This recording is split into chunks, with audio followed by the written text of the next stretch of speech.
কর্ম এবং ফল। মানুষের স্বভাব হলো এটাই যে তিনি নিজের প্রত্যেক পরিশ্রমের প্রতিফল প্রার্থনা করেন।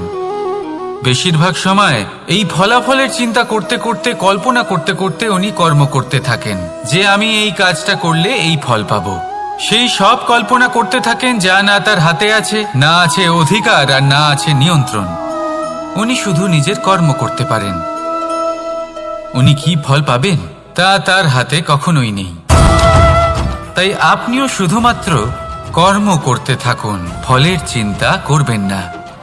মনে রাখবেন, শিকড় এবং শাখা যেভাবে একে অপরের সাথে জড়িয়ে, সেইভাবেই একে অপরের সাথে জড়িয়ে কর্ম এবং ফল।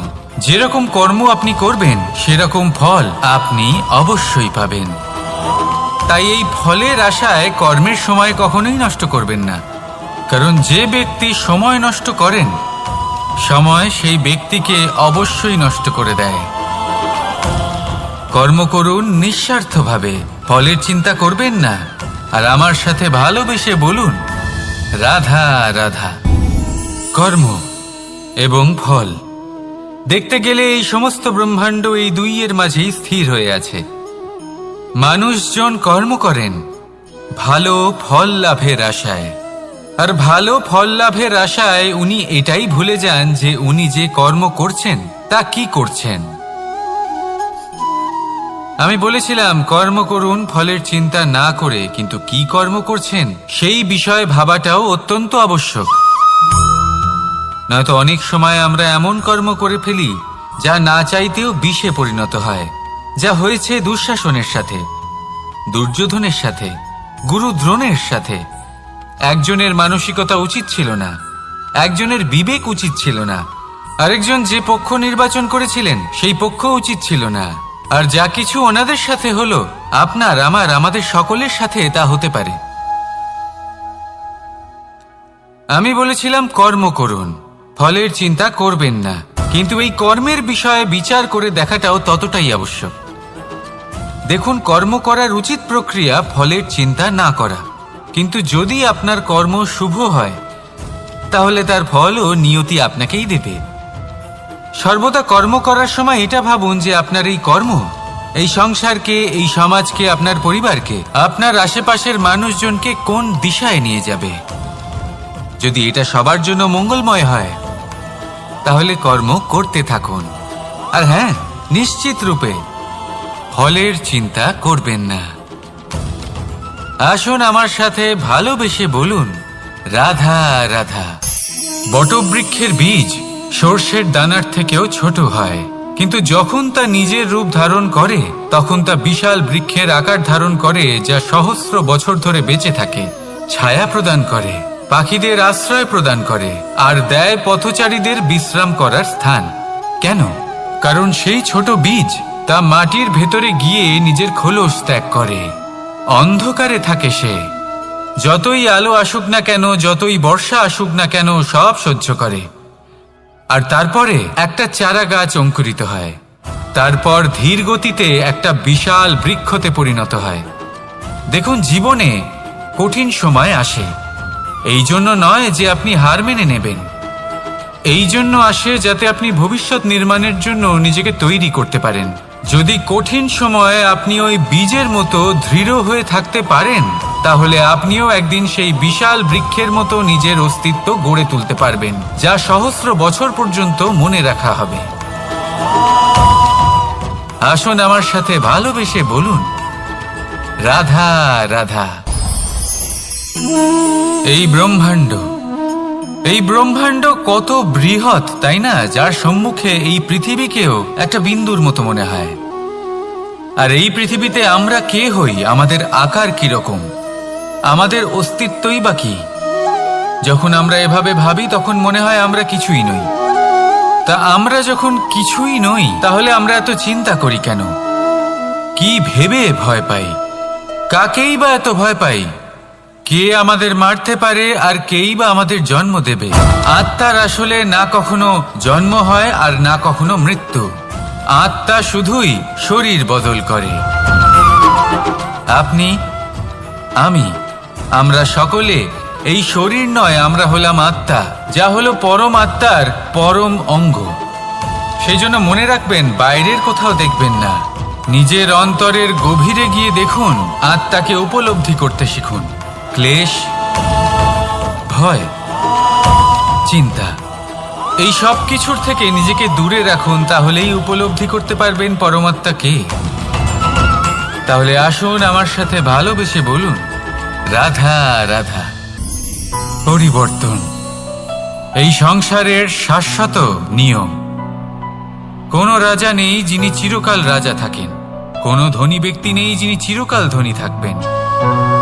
এই সংসারে সূর্যের স্থান নেওয়ার জন্য চন্দ্রিমার আগমন ঘটে। কোন স্থান যাকে পতিত বলা হয়েছিল সেখানে মহল তৈরি হয়েছে। কোন স্থান যাকে আজ মলিন বলা হয়েছে কাল সেখানে মন্দিরও স্থাপন হতে পারে। কোনো ঋতু চিরকালের জন্য থাকে না, কখনো সময় চিরকাল একরকম থাকে না।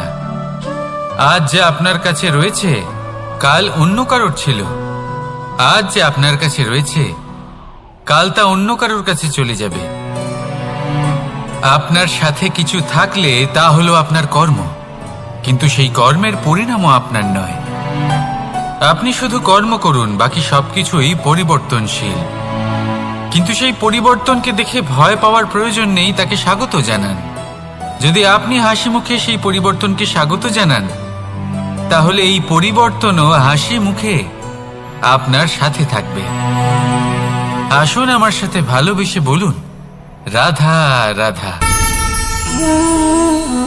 সঞ্চয়। মানুষের যখন থেকে বোধবুদ্ধি হয় সঞ্চয় করতে আরম্ভ করে দেন। সঞ্চয় করতে থাকেন ভোজনের, সঞ্চয় অর্থের, সঞ্চয় শক্তির। নিজের জন্য করেন, নিজের পরিবারের জন্য করেন, নিজের স্ত্রীর জন্য করেন, সন্তানের জন্য করেন, সন্তানের সন্তানের জন্যও সঞ্চয় করেন।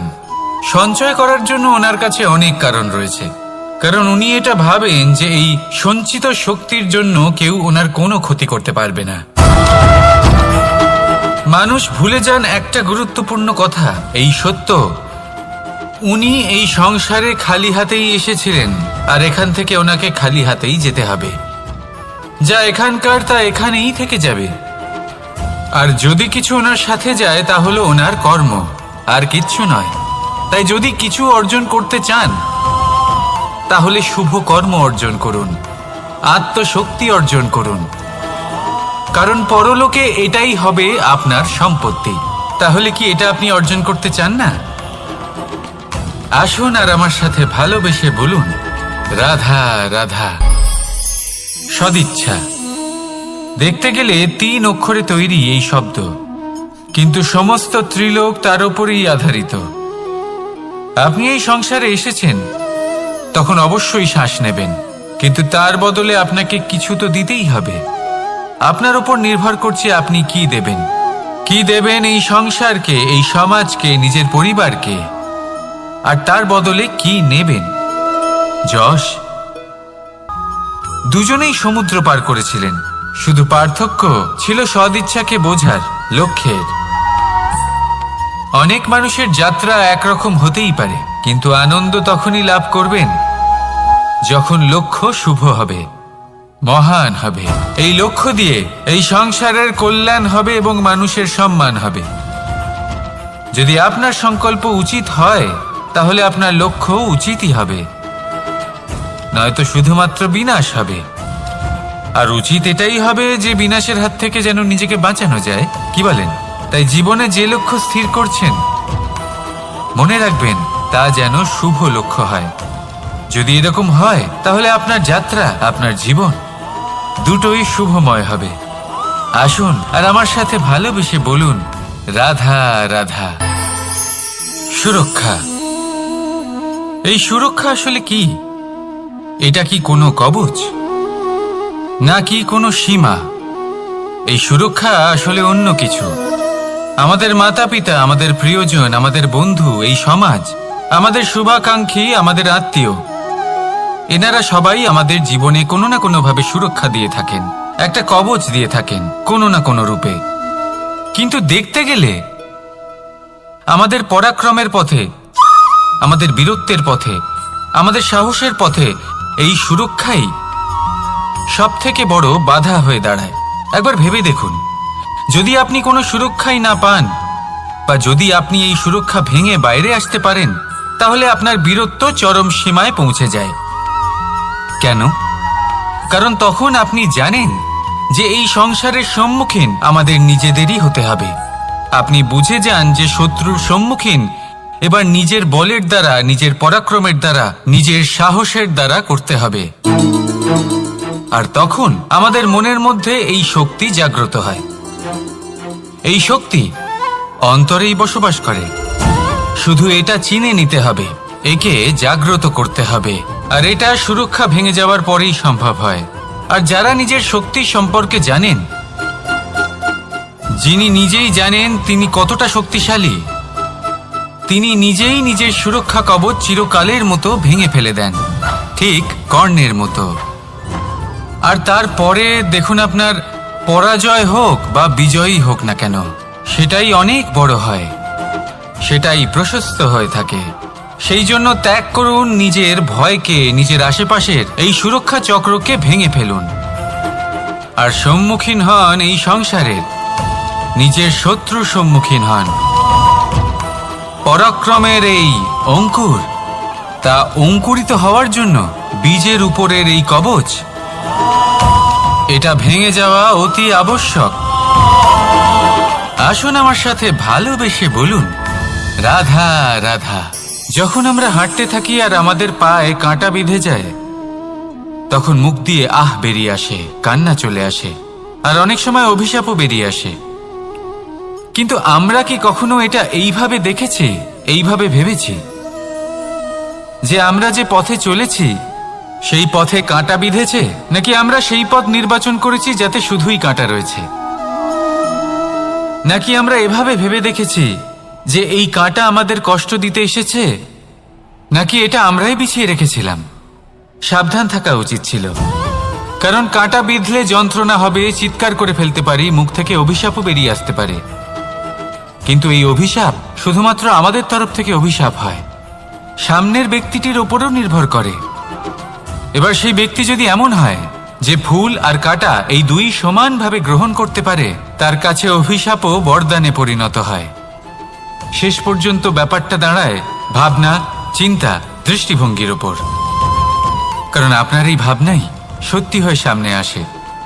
সেই জন্য এই ভাবনা, চিন্তা, মানসিকতাকে গুরুত্ব সহকারে দেখবেন। এই বিবেচনা নিয়ে বিবেচনা করতে শিখুন। আমার কথার অর্থ হলো যে জীবনে যখন এরকম কিছু একটা ঘটবে, তখন ভেবে দেখুন যে এরকম কেন হলো। আপনি কি এমন কোনো কর্ম করেছিলেন যার কর্মফল এটা? এমন কোনো কাজ যা অনুচিত ছিল, অসত্য ছিল, যা অভদ্রতার কারণ ছিল? ভেবে দেখা প্রয়োজন। দেখুন, ইচ্ছে হলো আপনার যে আপনি কি করতে চান, ভাবনা আপনার, সত্য আপনার, জীবন আপনার, সিদ্ধান্ত আপনার। আসুন আর আমার সাথে ভালোবেসে বলুন, রাধা রাধা। সময়, এই সময় আসলে কি? এই সময় একটা সরল রেখা তো কখনোই নয়। সময় হলো একটা চক্র, যেখানে এর আদি সেখানেই হলো এর অন্ত, আর যেখানে তা শেষ হয় সেখান থেকেই তার শুরু হয়। এই সময় একটা অত্যন্ত বিচিত্র চিন্তা, বিচিত্র ভাবনা, একটা বিচিত্র বস্তু যা কেউ বুঝতে পারেন না। এই সময়ের লীলা, এর কোনো প্রমাণ নেই, কোনো জ্ঞান নেই, কোনো পরিমাপ নেই। শুধু এটুকু আমরা জানতে পারি, যেখানে শেষ হবে সেখান থেকে একটা নতুন সূচনাও হবে।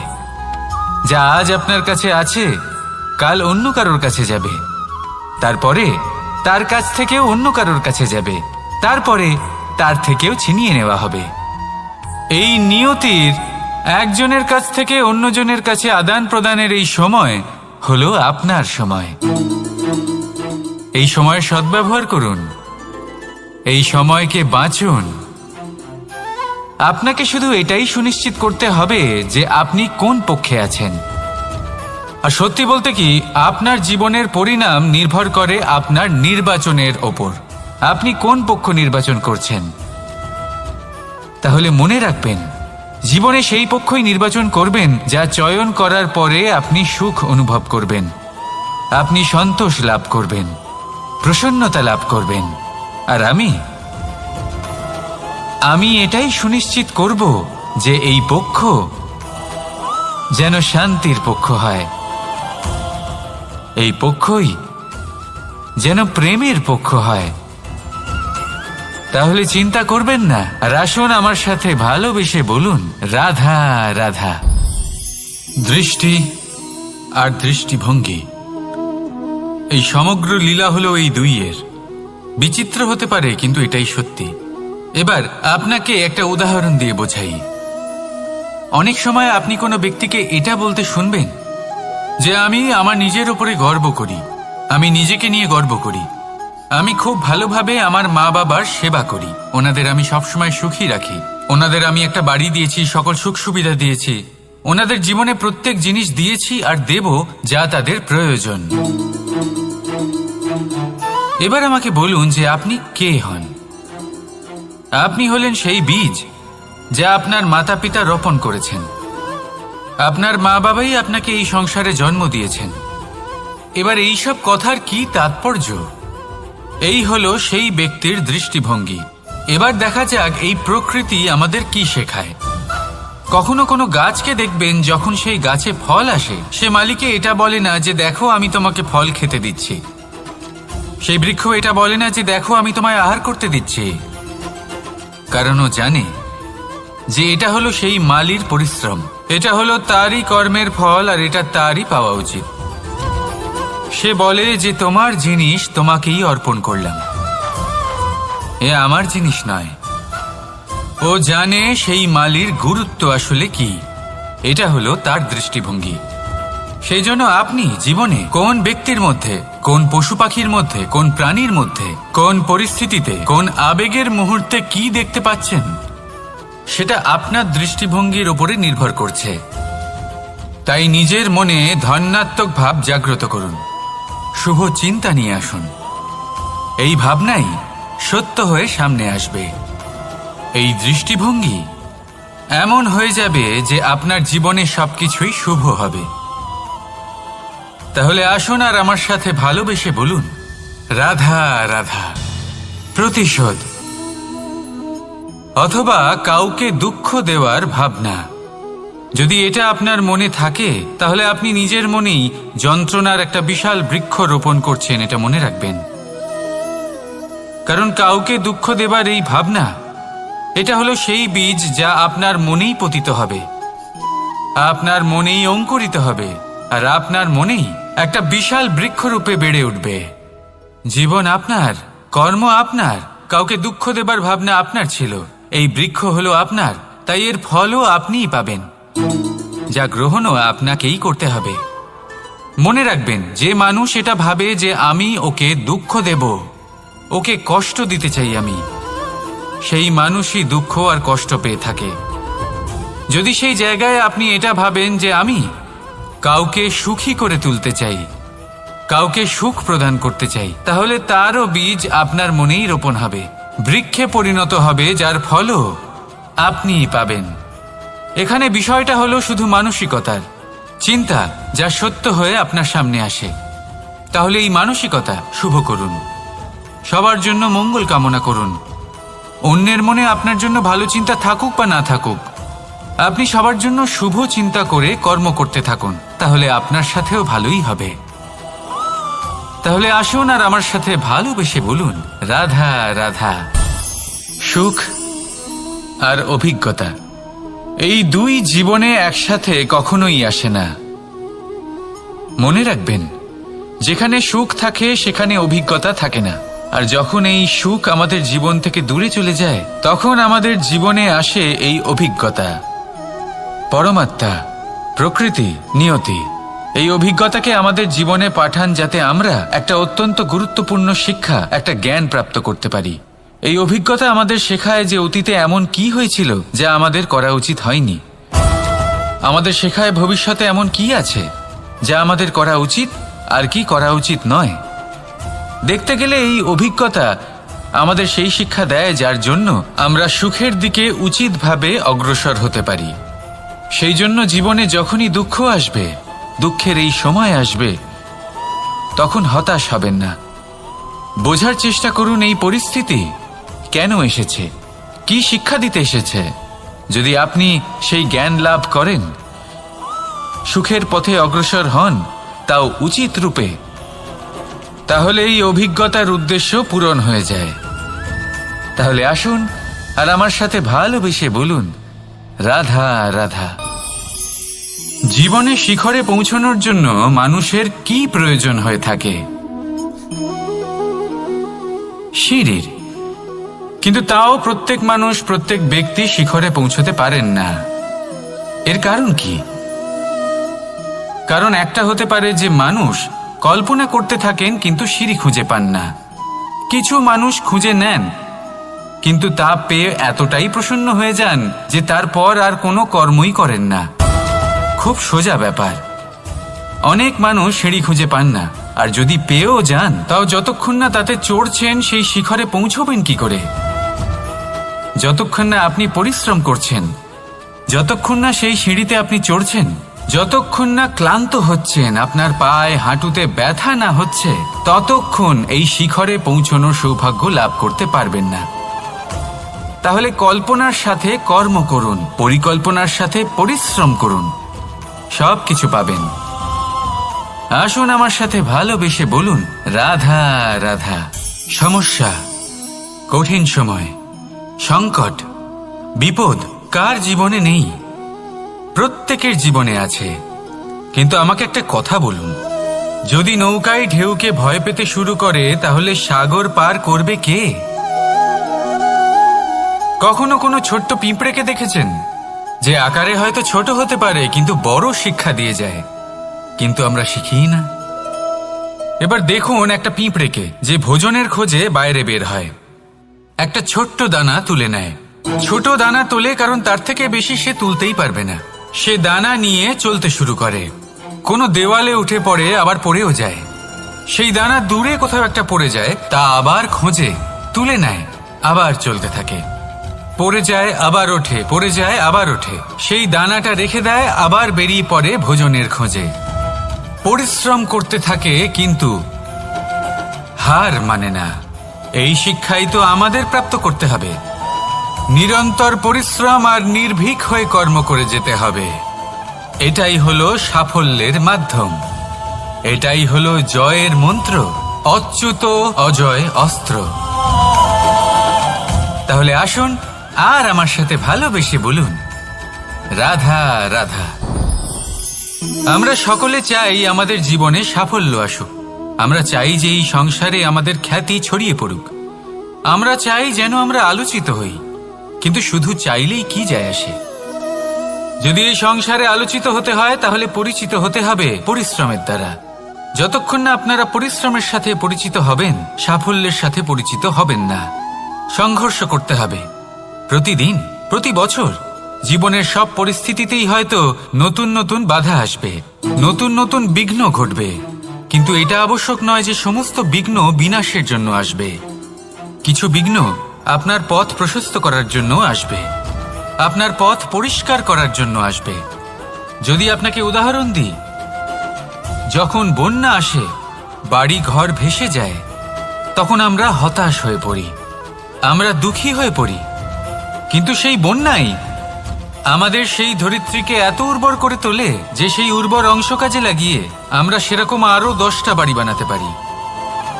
তাহলে ধন্যাত্মক থাকুন আর যে কোনো সংঘর্ষের জন্য প্রস্তুত থাকুন। জীবনে অনেক দূর যেতে পারবেন। তাহলে আসুন আমার সাথে ভালোবেসে বলুন, রাধা রাধা। জীবনে কখনো কখনো আমরা সেই পরিস্থিতিতে ফেসে যাই যখন আমাদের মনে হয় যে আমাদের নতুন কিছু একটা করতে হবে, কিন্তু আমরা করতে পারি না। কারণ কোথাও না কোথাও আমরা রীতির দ্বারা আবদ্ধ, আর আমরা সেই রীতি ভাঙতে চাই না। কেবল একটাই প্রশ্ন আসে মনে, আশেপাশের মানুষ কি বলবে, আশেপাশের মানুষ কি ভাববে। আপনাকে একটা প্রশ্ন করি, কারা এই মানুষজন? আপনার জন্মের সময় এই মানুষজন কোথায় ছিলেন? যখন আপনি কোনো সমস্যায় পড়েন তখন এই মানুষজন কোথায় থাকেন? এগিয়ে এসে কি আপনাকে সাহায্য করেন, নাকি সেই সমস্যার সমাধান আপনি নিজেই করেন? এইসব মানুষজনের চিন্তা ত্যাগ করুন যদি আপনি জীবনে বাঁচতে চান। ভেবে দেখুন জীবনে কি কি শুভ আছে আর কি কি শুভ করতে পারেন। যদি তা স্রোতের বিপরীতে হয় তাহলে সংঘর্ষ করুন, কিন্তু এইসব মানুষজনের কথা ভাববেন না। ভেবে দেখুন জীবনে আপনি কি কি শুভ কাজ করতে পারেন। এটা ভাবুন যে আপনি কখনো এমন কোনো কাজ করে ফেলেননি তো যার জন্য কারোর হৃদয় আহত হয়েছে। শুভর দিকে নিজের চিন্তা কেন্দ্রীভূত করুন, আপনার জীবনে সব কিছু শুভই হবে। তাহলে আসুন আমার সাথে ভালোবেসে বলুন, রাধা রাধা। আজকাল আপনি দেখে থাকবেন যে মা বাবা শুধুমাত্র সন্তানকে ভালোবাসেন তা নয়, তাদের মোহেও জড়িয়ে পড়েন। বিদ্যালয় যখন পাঠান তখন সমস্ত সুযোগ সুবিধা দিয়েই পাঠান। চেষ্টা করেন যে সবসময় যেন সন্তান তাদের চোখের সামনেই থাকে। কিন্তু ভুলে যান এক অত্যন্ত গুরুত্বপূর্ণ কথা, যে সন্তানকে এক নতুন দৃষ্টিভঙ্গি দেওয়াই হলো ওনাদের কর্তব্য। সেই জন্য পুরাতন কালে শিষ্যদের গুরুকুলে পাঠানো হতো, বাড়ির থেকে দূরে। কারণ বাড়ি ছেড়ে যাওয়া এক সন্তানের জন্য, এক শিষ্যের জন্য অত্যন্ত শুভ লক্ষণ হয়। যখন সে বাড়ির থেকে দূরে, গৃহস্থের থেকে দূরে থাকবে, তখন এই সংসারকে সে এক নতুন দৃষ্টিভঙ্গি দিয়ে দেখবে, পরখ করবে, বুঝতে পারবে, আর সবকিছু নিজে থেকেই শিখে যাবে কখন আক্রমণ করতে হয়, কখন পিছু হটতে হয়, কিভাবে এই সংসারের সম্মুখীন হতে হয়। আর এটা আপনার দৃষ্টি ওকে শেখাতে পারবে না, ওর অভিজ্ঞতা ওকে শেখাতে পারবে। তাই মনে রাখবেন, যদি আপনি চান যে আপনার সন্তানের বিকাশ হোক, তাহলে অনেক সময় ওকে নিজের থেকে দূরে নিয়ে যেতে হয়। যদি মোহে আবদ্ধ থাকেন তাহলে ওর বিকাশ কখনোই হবে না। তাহলে আসুন আমার সাথে ভালোবেসে বলুন, রাধা রাধা। কখনো কখনো মানুষ মনে করেন যে সে নিজেই সব থেকে বেশি শক্তিশালী, তিনি হলেন জ্ঞানী। দেখুন, এটা ভালো ব্যাপার যে আপনার মধ্যে শক্তি আছে, জ্ঞান আছে, আর এটা শুধু আপনার জন্য নয়, এই সমস্ত সমাজের জন্য, দেশের জন্য, সমগ্র পৃথিবীর জন্য অত্যন্ত আবশ্যক।